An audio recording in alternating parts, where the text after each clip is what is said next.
What's going on? Jay Freeze to be amazed. And right now I'm going to give a review on Party Next Door and Drake album, collab album, sexy songs, some sexy songs for you. Now this was teased for a long time after the Kendrick beef. You know what I mean? Drake ain't really dropped nothing besides 100 gigs, but he hasn't dropped a collab album since the Kendrick beef. So this is the first collab album that he dropped. It was used originally due in November. Yeah, it was due in November. Obviously pushed it back, you know what I mean? I think when GNX dropped, it was kind of like, all right, so business-wise, that wasn't smart to do, especially when Kendrick had the momentum. So, I feel like this rollout was definitely, before I get to the album, I feel like the rollout was good, because what better day than dropping on Valentine's Day? You know, everybody knew it was going to be an R&B album, PARTYNEXTDOOR R&B, Drake does R&B as well, even though he primarily does rap, you know, Drake does all type of different genres. So, with that being said, I feel like this was a good album. I ain't gonna say great, but to me it was a good album. The reviews lately, I don't know. I can understand people saying he dropped mid-album, stuff like that, but everybody's kind of like, I don't know if it's due to a bias because it's Kendrick beef, but this album wasn't that bad. Some people say this is his worst album. I'm like, nah, I think his worst album is at least between For All the Dogs or Honestly Nevermind. Even though I enjoy Honestly Nevermind. I didn't enjoy it at first, but I kind of enjoyed it because he went out of his comfort zone. He kind of, whatever you call it. But back to this album though. I feel as though the album was good. It was good. I give it like a B+. It was good. 8 out of 10. I feel like PARTYNEXTDOOR didn't have much presence on the album. I didn't particularly enjoy him too much. I mean, some stuff he stood out, you know what I mean?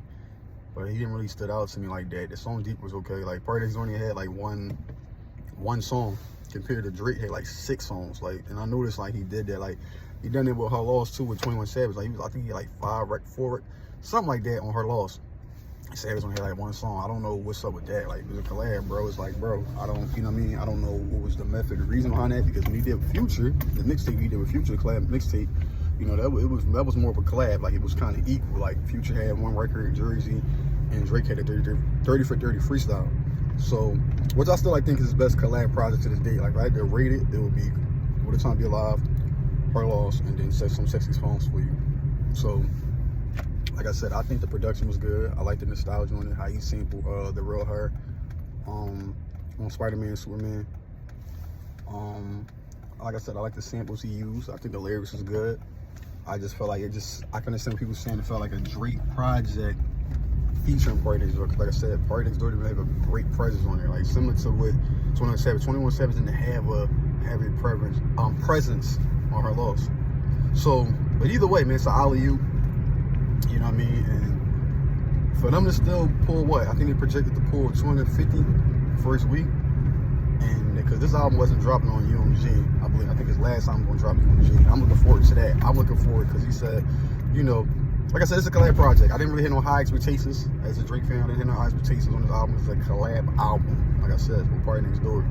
And I know a lot of people had high expectations based on their resume, I guess, based on their trajectory, based on the songs they did in the past. But like I said, overall, I feel like it was a good oop for PARTYNEXTDOOR, even though he didn't have a lot of presence on there. I feel like it was a good presence. My standout tracks would be Raining in Houston, Greedy, CNN Tower. I like Something About You. I mean, it's a lot of standout tracks on there, man. I just feel like it's a vibe. Another track that stood out, Pimmy's Dilemma. It reminded me how when Yebba did Yebba's Heartbreak, like I like how he, you know, highlight artists that I don't know. You know what I'm saying? Pretty sure these artists had a following, but this definitely got her clout up. So that's an artist to look out for. But yeah, overall, I just think it was a solid project. Like I said, my favorite is Raining in Houston. Stood out to me. I like Give Me a Hug. I like how he dressed the Drake elimination thing. Love the sample at the end. Yeah, he had some bangers on, man. Small town fame. You know what I mean? This is off the top of my head that stood out to me. The No Kid Jones was okay. That was more like a funny track. That was more like, you know what I mean? That's kind of vibe I got from it. But that ain't one of my favorites though. But yeah, man, overall, I'm not mad at it, man. He got some records on there. I'm not gonna lie.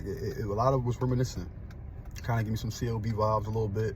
Like, almost felt like this what CLB should have sounded like for like if it wasn't a collab album, like it should have been, CLB should have took that direction. You know what I mean? Because a lot of people was expecting COD to do all like this lovey-dovey stuff and how he was promoting it, and it didn't turn out like that. It just came out with like a weird cover. Like this is actually an album where it's like it had an actual cover. The cover made sense. You know what I'm saying? Because I remember when COD came out, it was just okay. You had pregnant emojis. I still don't understand what was the correlation between that. But this should have been what COD would have been if this was his solo album or something like that. So the direction that he going, I feel like it was smart. He dropped it on Valentine's Day. The rollout was good. I like the, you know, the snippets and stuff like that.